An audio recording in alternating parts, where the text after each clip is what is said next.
Dans cette deuxième vidéo-là, où on parle des grandes périodes par lesquelles l'humanité, en tout cas l'humanité occidentale, est passée, on va s'attarder maintenant, après avoir examiné dans une vidéo précédente la différence entre les sociétés qui venaient de la tradition, de la modernité ou de la postmodernité. On va s'attarder sur les deux dernières périodes maintenant. Donc, dans le travail qu'on est en train de faire, ou d'essayer de comprendre l'évolution des rites funéraires, comment ils ont pu changer entre la modernité et la postmodernité, ça va nous donner un peu un contexte, encore une fois, socio-historique plus précis. Donc, si on commence par la modernité, comme on l'a vu tout à l'heure, qui se transforme peu à peu selon un processus de mutation, non pas de révolution, mais de mutation vers la postmodernité. Donc, la modernité, il y a une petite faute ici, les lettres sont inversées. La modernité repose sur trois bases principales, donc sur le plan politique, social et idéologique. Donc, sur le plan politique, qu'est-ce qui arrive avec la modernité?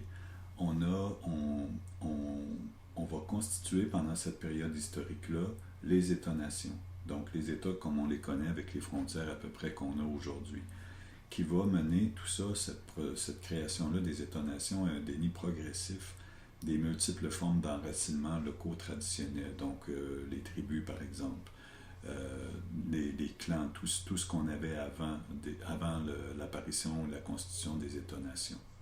Donc pour la modernité sur le plan politique, c'est ce qui arrive de nouveau par rapport aux sociétés traditionnelles. Sur le plan social, on va développer des institutions sociales, puis des institutions sociales, ça vient, si je peux me permettre l'expression, avec des experts.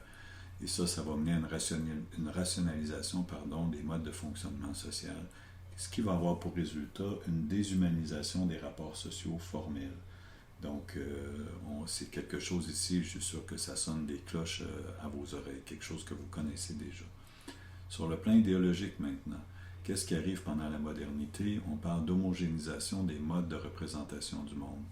Parce qu'on a le scientisme, entre autres. Quand on dit mode homogénéisation, c'est que de plus en plus la science devient la grille d'analyse pour examiner le social. Puis on est aussi une société qui a comme représentation du monde une vision plutôt matérialiste. Donc ça, c'est pour ce qui caractérise la modernité. Si on va un peu plus bas dans le schéma ici, on parle de processus d'homogénéisation sociale qui va affecter, et si on remonte ici, affecter à la fois le plan politique, le plan social et le plan idéologique. Et ça, on dit, ça menace d'érosion rapide et inéluctable, si vous voulez, inévitable, les spécificités culturelles. Donc, pendant la modernité, on observe une homogénéisation sociale. Cette homogénéisation sociale-là repose sur ce que des auteurs ont appelé une triade fondatrice, une espèce de trio, là, une charpente qui constitue la modernité. Donc ces trois choses-là, cette triade-là, c'est la raison, c'est l'individu, puis c'est une vision de l'histoire qui est triomphante. Donc quand on parle de raison, ici la raison donne accès à la science, donne accès à la technique. L'individu qui est vraiment au centre de la modernité, qui est l'axe central autour duquel s'organise la modernité, l'individu remplace, ou pas remplace, mais domine la nature, donc la nature, l'environnement, puis remplace les dieux. C'est vraiment là, l'individu, il n'est plus dans les sociétés traditionnelles, l'individu n'est pas au cœur des sociétés, l'individu essaie de survivre. Pensez à toute la préhistoire, il n'y a pas le contrôle ni sur la nature, ni sur les dieux, certainement pas.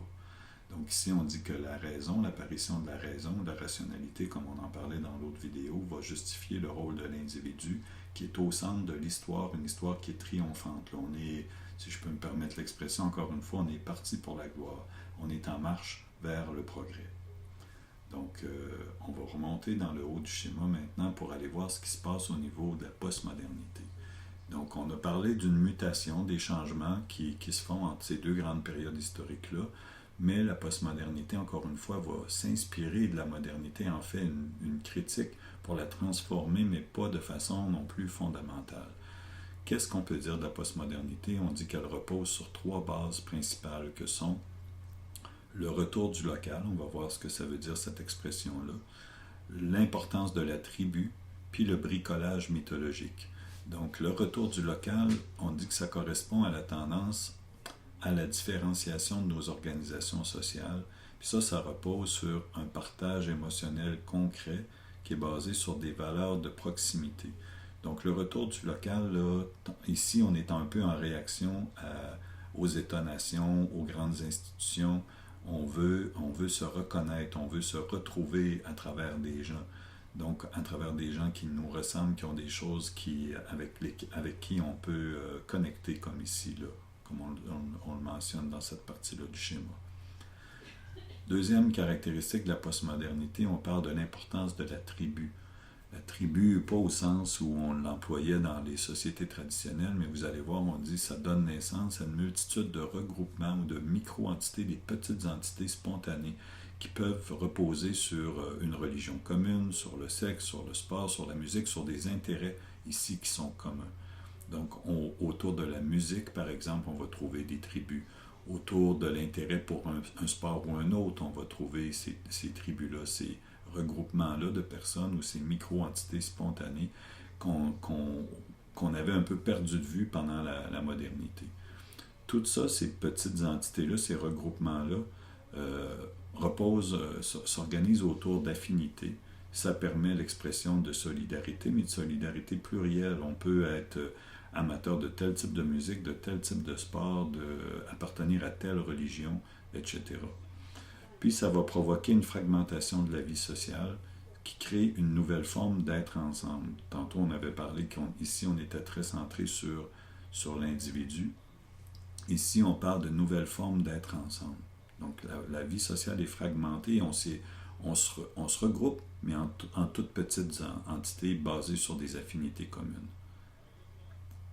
OK. Ici, maintenant, on va voir la troisième caractéristique des sociétés postmodernes.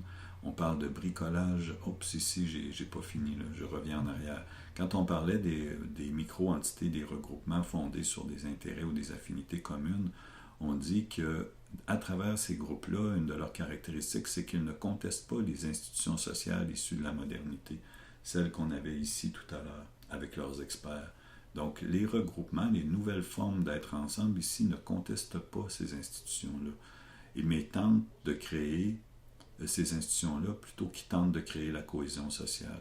Donc, on a ici une espèce de paradoxe. D'un côté, on ne conteste pas les institutions, celles qui sont responsables de la cohésion sociale, mais en fonctionnant par affinité, par micro-affinité, on assiste à une forme de fragmentation de la vie sociale. Donc, comment on peut, ici, on veut créer du nous, puis ici, on est plus autour de toutes petites entités.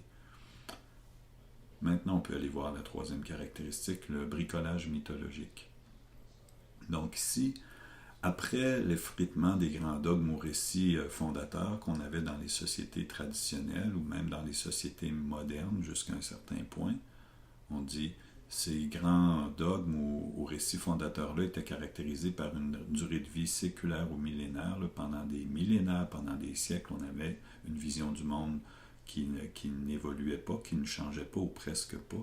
Et ça va être remplacé par ce qu'on appelle des micro-récits. Donc, on n'a plus de grands mythes fondateurs à l'intérieur de nos sociétés postmodernes. On accepte toutes sortes de petites vérités partielles. Et ces micro-récits-là vont être caractérisés par trois choses. Le syncrétisme. Donc, on va aller chercher un peu partout des idées intéressantes dans toutes sortes de systèmes de pensée, de valeurs ou toutes sortes de philosophies ou de visions du monde. On va les mettre ensemble. On dit qu'on assiste à une forme d'axiologisme, ou si vous voulez, on va choisir nos valeurs à la carte. Ici, on peut emprunter autant à l'Occident qu'à l'Orient ou au Moyen-Orient. On peut se promener pour aller chercher les valeurs qui nous intéressent là où elles sont. Puis, c'est caractériser ces micro-récits-là par une forme d'éclectisme. Donc, ça peut être très varié. C'est difficile de voir le fil directeur, si je peux dire. Ici, si on va dans le bas du schéma maintenant, on parle tout à l'heure, on parlait d'homogénéisation sociale. Cette fois-là, on parle d'un processus de différenciation ou d'hétérogénéisation sociale. Donc, le contraire. C'est des mouvements contraires, mais qui vont coexister dans la postmodernité. Dans la postmodernité, l'homogénéisation sociale n'est pas disparue, mais on a assisté à une forme de déprogrammation de la vie sociale qui était moderne. Maintenant, la conséquence, c'est un petit peu le contraire. Et ça menace les règles de vie en commun. Donc la déprogrammation de la vie sociale, comme on l'avait dans la modernité, c'est vraiment associé ici à la postmodernité. Donc voilà pour un petit tour d'horizon rapide là, des notions que vous avez dans le chapitre dans votre livre électronique, le chapitre qui s'appelle la section 8, les grands vecteurs de changement liés à la modernité et à la postmodernité.